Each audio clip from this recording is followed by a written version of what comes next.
Ahoj priatelia, pre vás, ktorí sa rozhodujete nad kúpou novej kosačky a rozhodujete sa nad pojazdovou kosačkou, ale budete ju používať aj štandardne, že ju budete tlačiť, tak vás chceme upozorniť na jednu zvláštnosť pri kosačkách. Pokiaľ to kupujete cez internet, toto v živote vidieť nebudete.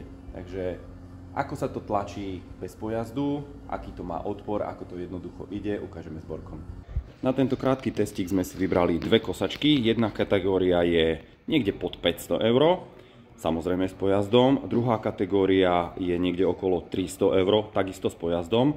A čo vám chceme ukázať je odpor prevodovky pri štandardnom tlačení.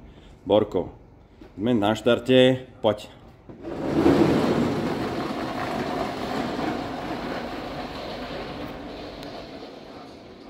Kosačka vľavo má jednoduchý pohon, aj keď sa tlačí, kosačka vpravo, vidíte sami. Borko, poď ešte raz. Zašla až sem.